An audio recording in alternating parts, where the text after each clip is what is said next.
Hey guys, welcome to the beautiful disaster. I fit the name today, as usual. My hair was straight until the humidity got it. Anyway, let's talk about abuse for just a minute. Abuse comes in several different forms. It doesn't always have to be verbal. It doesn't always have to be physical.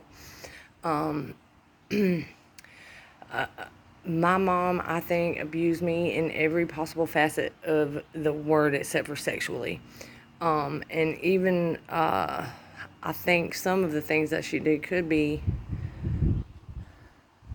classified as that, but let me clarify that I was never touched, ever. um,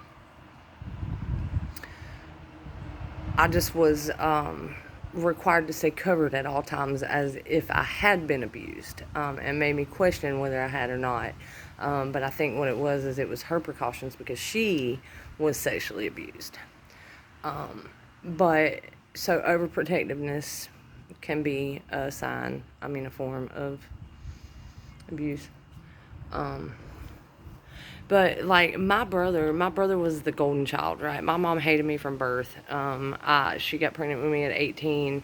My dad didn't have anything to do with her or me. Her parents made her get a job. And she couldn't figure out how to go to college and take care of a kid and work too. And so that was all my fault.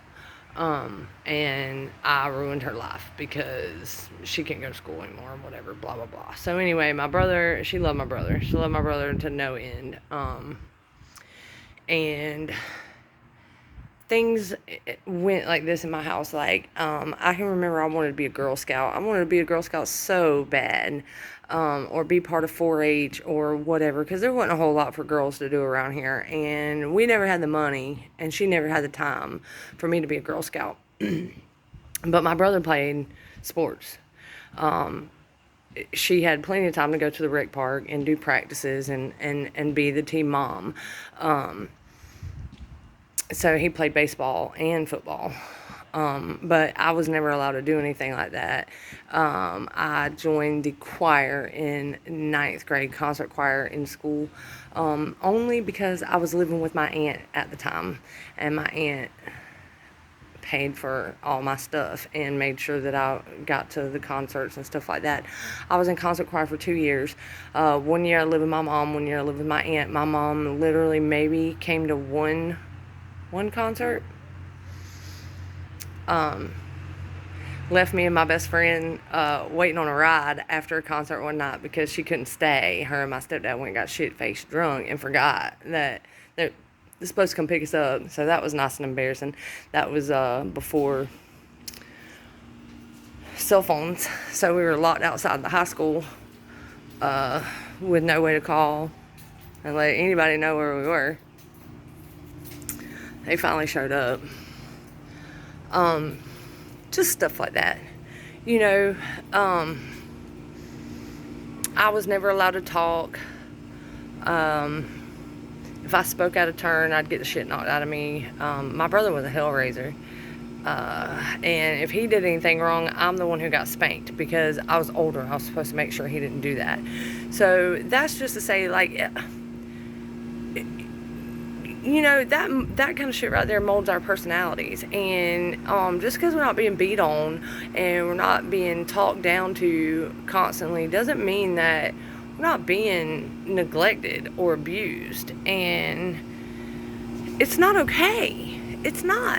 It's really not okay to treat one child better than the other. Like, it's not okay. But she got it from her parents because they did that. She was the black sheep of the family. My uncle was the golden child. I only have one, so I don't have to worry about that. And, I got to thinking, like, I've been breaking cycles for a while now. My grandma and my mom both got pregnant at 19 years old, or got pregnant at 18 and had their first child at 19. I was 26, and I only have one. And we're doing just fine. I was not a very good mom for a long time, but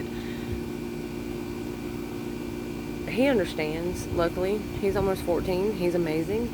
And I'm very, very fortunate to have such an amazing young man in my life. And I tell him every day that you know, the difference between me and his mama is that I see him as my savior. I was headed down a path to nowhere. It was very dangerous. He saved my life, and I love him for that. Anyway, it gets better. Hang in there. We're gonna be okay. Sending you lots of love and light.